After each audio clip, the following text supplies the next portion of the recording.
Very bad for Meg. Catherine, Princess of Wales, has the last laugh over Meghan Markle. New photos of Kate, along with reports of an uncomfortable Harry's greedy wife, show the mistake Meghan made. Hello, everyone. Welcome back to the King YouTube channel. Now, if there is one thing that Catherine, Princess of Wales, has certainly mastered, it has to be her listening face. In any given year, she has to meet with thousands of people at official receptions, at walkabouts. She goes to preschool, she visits food banks, she hangs out with mothers groups, she goes to sporting events, and she probably even has to show her listening face while she's waiting in the self-service checkout line at her local Waitrose. But never, not once, has she been caught looking like she's feeling bored or she's been distracted. There is no debate whatsoever. I mean, the princess is a master of looking and being interested in other people. She is incredibly genuine.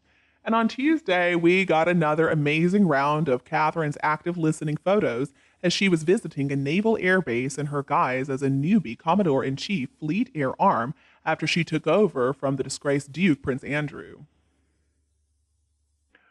We got to see some photos of Catherine listening while she was being shown some bit of an engine. We got to see Catherine listening well while she was looking at a model aircraft, Catherine listening while wearing some headphones, Catherine listening while some guy wearing a uniform explained some stuff to her.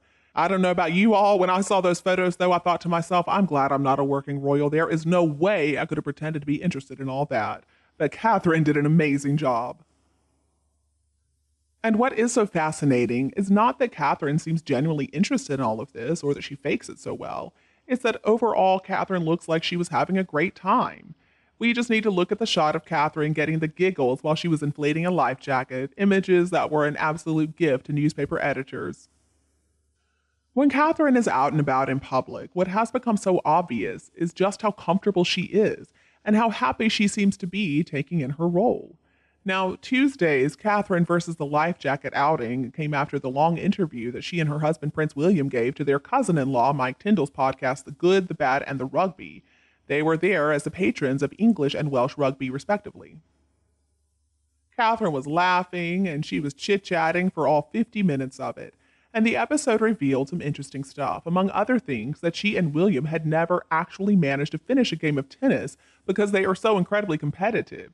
We also found out that Catherine has played beer pong before, that she loves to swim in cold water. She said, personally, I love swimming, the colder the better, slightly to the point where it's crazy and it's dark and it's raining, and I'll go and seek out cold water.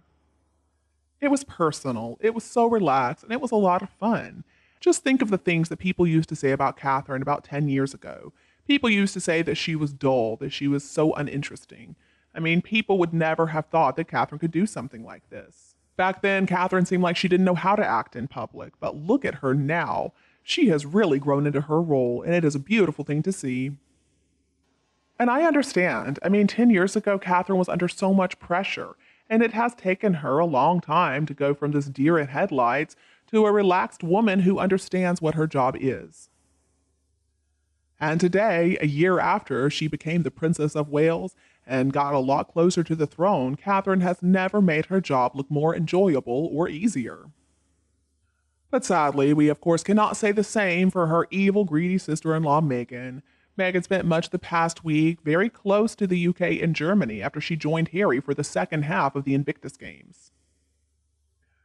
Maybe Meghan was just too close to Britain for comfort, too far away from Hollywood. I don't know what it was.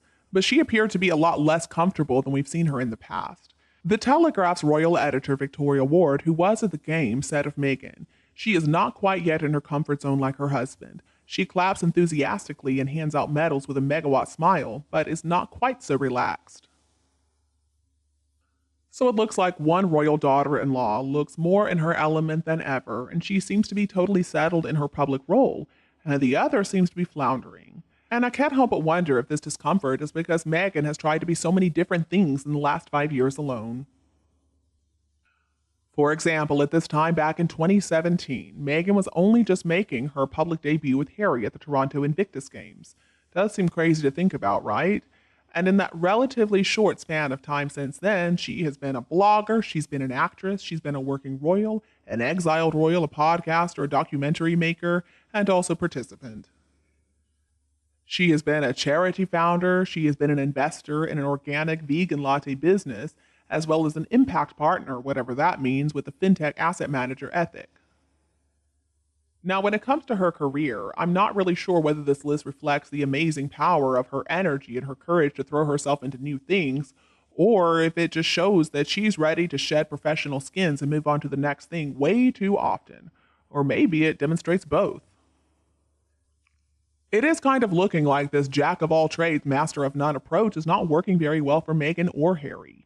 It looks like they're involved in way too many different things, too fast and all at the same time. And so the end result is they don't succeed at anything. I mean, even if you're really good at a lot of different stuff, you cannot succeed if you keep on lurching from job to job. So if Meghan is feeling a little bit uncomfortable, no wonder. There are so many things that Meghan started and simply didn't finish. Whatever happened to her 40 by 40 mentoring initiative, for example? It has mostly disappeared without a trace, much like her involvement in pushing for paid parental leave or participating in the fight back against the overturning of Roe v. Wade. It's also important to remember that in the US, Meghan is not very popular. As people have gotten to know her more, they like her less. Her most recent approval ratings are dismal. They are in negative territory at this point. If we look at Catherine and Meghan, we see two very different women. I mean, Catherine has built and grown her image and role over the course of more than 10 years, and Meghan just jumps from role to role without ever succeeding at anything. For example, let's look at what Meghan chose to wear during the Invictus Games this year. At last year's event, we saw Meghan wearing so many glamorous outfits. She wheeled out new Valentino numbers. And what about this year? We saw Meghan wearing Zara and Banana Republic, J. Crew, and there were a few upscale pieces, but she also wore some things that she already owned. As Victoria Ward pointed out, aides, acutely aware of the focus on the cost of her wardrobe, are at pains to point out how much of her clothing is vintage or being reworn. They also note that she is not traveling with a makeup artist or hairdresser. So what it looks like is that Meghan is still trying to figure out who she wants to be, what personality is going to fit her. And this is after a year that has been incredibly rough for her and Harry. I mean, their favorability numbers have tanked on both sides of the Atlantic. Meghan and Harry have been made fun of by comics, and the two of them also lost their Spotify jobs. So at least for the time being, Catherine is not only having the last laugh, she's having the only laugh. Supposedly, Meghan's got some new online business that she's going to wheel out at some point in time soon, and then her Instagram account is going to be relaunched. But is it going to be enough to save her? Probably not. I guess she could go ahead and start planning her wardrobe for the next Invictus Games in Vancouver in February of 2025. Well, if she and Harry are still together by then, that is.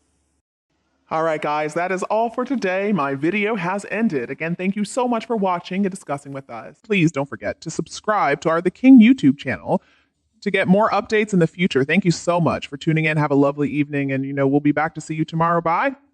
I love you all.